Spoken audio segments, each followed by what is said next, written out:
Hi, I'm Clare Elwell, President of the London International Youth Science Forum, and it's a real pleasure to be here today with Dr. Kate Cwynarski, who's a consultant haematologist from University College London. Kate, this is a real experience for us to be back. We were students here 40 years ago. I'm now the president of the forum, and you've come back as a specialist science teacher, which is just extraordinary. So tell me a little bit about how science has informed your career in medicine. Yeah, I do still have to just pause and say we were, I think, 17, and you're now the president, and I'd like to hear much more about that. But really, I'm just privileged to be here.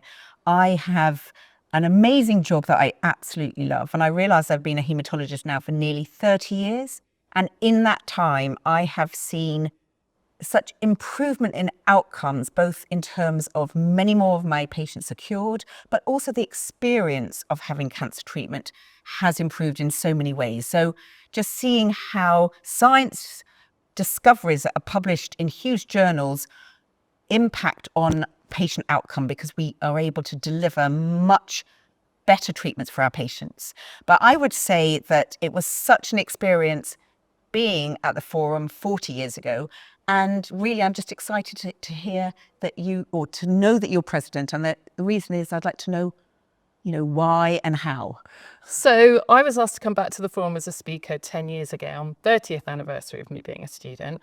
And I realised it was inspiring then, just as it had been for me as a student. But interestingly, inspiring many more students. So I think when we were students back in 1984, we were one in about 250 students. So now we're aiming for 500 students from 80 countries. So our reach of the forum is extraordinary.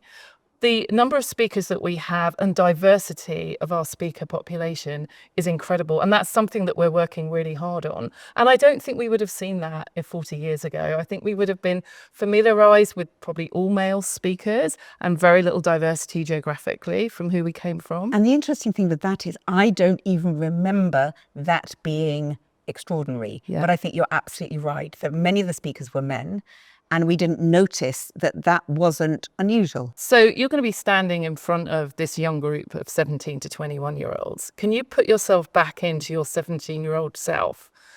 Think about what you've done since the forum. What advice would you give yourself when you were 17? I think the advice I would give has evolved from experiences over the last 40 years since then.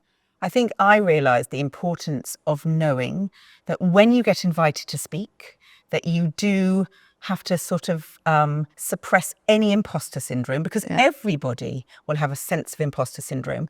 So having a sense of pride in being able to share your experiences, however, whatever experiences they are, but also enjoy the journey. I would say the joy for me of having been a doctor has been tough at times, but really joyful. And I think just enjoy the moments and don't try to plan too much, because actually one's career goes in very many different directions. But I would also say that it's my conversations with colleagues around the world.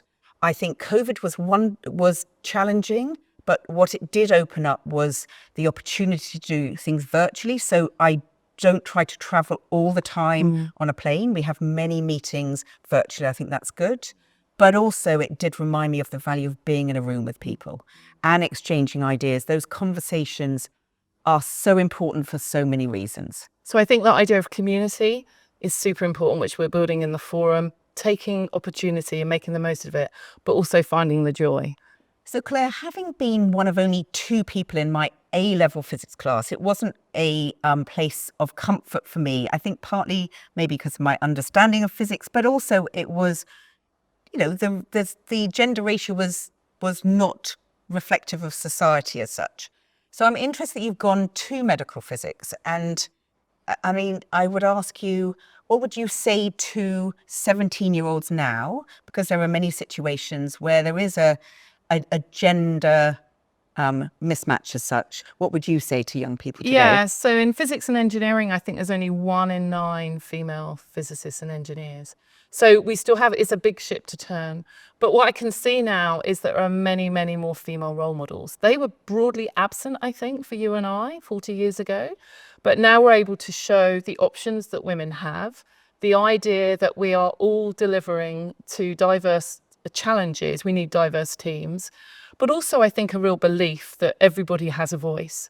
And so voices can be heard. And I think a lot of male allies have come on board. So the idea that we get a lot of support from within our female communities, but also we get a lot of support now from our male colleagues. And all of those things are gradually turning the tide so that we've got a gender balance now in terms of the students being at the forum, but also we've got often cases more female speakers at the forum than male speakers. So it can be done. We can't let it slip, our efforts. But I really do believe that we are working very much in the right direction. And I think talking as female scientists, we have to keep having our voices heard. And the one thing I would say is that it is a win-win for everyone, because ultimately it's, listening to other people's point of view is a sort of opportunity for growth for us all. Absolutely.